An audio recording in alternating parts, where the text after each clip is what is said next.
पाती या झपास लागै पाती या झपास लागै हो मोरी बहिनी ओही तारा। हेलो दोस्त, नमस्ते, प्रणाम। मैं सुमन यादव आप सभी को स्वागत करती हूँ अपने यूट्यूब चैनल पे।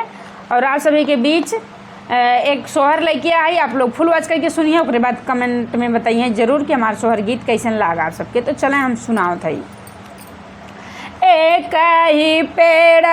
चंदना होत पाती या झपास लागै पाती या झपास लागै हो मोरी बहिनी ओही तारा बैठे कन्हैया होत बाँसिया बजावै होत बाँसिया बजावै हो मोरी बहिनी ओही तारा बैठे हैं कन्हैया होत बाँसिया बजावै होत बाँसिया बजावै हो भीतरा से निकार इहे ग्वालिन होत भीतरा से निकाल इहे ग्वालिन होत कान्हा से राजा करै कान्हा से राजा करै हो मोरे कान्हा धीरे धीरे बाँसिया बजाया हो सुनाना हम आइब हो सुनाना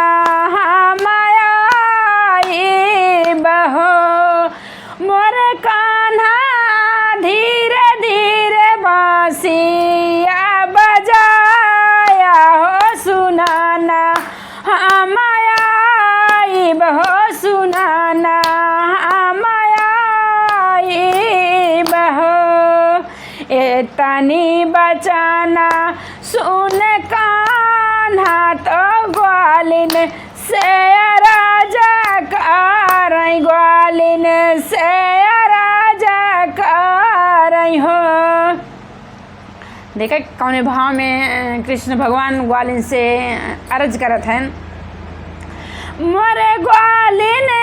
तोहरे घर सा सुनाना दिया हो सुनाना कैसे आईबू हो सुनाना मोरे ग्वालिन तुहरे घर सा सुनाना दिया हो तपिया परदेसिया हो तपिया परदेसिया हो सुनाना कैसे आईबू हो सुनाना कैसे आईबू न हो मोरे ग्वालिन तुहरे घर सा सुनाना दिया हो तपिया परदेसिया हो तपिया परदेसिया ता सुनाना कैसे आईबू हो सुनाना कैसे आईबू न हो सासू के गोड़ा दबाई बई हो ननादा फुसिलाई बई हो ननादा फुसिलाई बई न हो मोरे कान्हा पिया जी कैसे जिया लगाऊ बई हो सुनाना हम आऊ बई हो सुनाना हम आऊ बई न हो एक पाल बीतल आइए दुई पाल आवा रोती नहीं हो पाल आऊ रोती सारे पाल हो मोरी ग्वालिन जो हता आँख पिरानी हो सुनाना नहीं आयु हो नाही आई हो मोरी ग्वालिन जोहता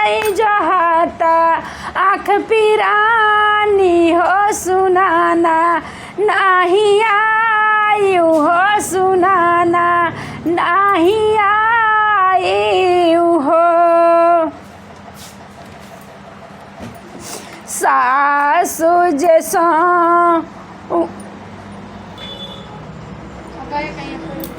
सासु जैसो वही दिया न बारी हो ननादा ऋषियानी हो ननादा ऋषियानी न हो मोरे कान्हा पिया सोवैया चारा दबाई हो सुनाना कैसे आई हो सुनाना कैसे आई न हो। सासु जैसो वही दिया न बारी हो ननादा ऋषियानी हो ननादा ऋषियानी न हो मोरे कान्हा पिया सोवैया चारा दबाई हो सुनाना कैसे आई हो सुनाना कैसे आई न हो। अगर आप लोग को मेरा गाना अच्छा लगेगा, पसंद लगेगा तो आप लोग ज़रूर फुल वॉच कीजिएगा।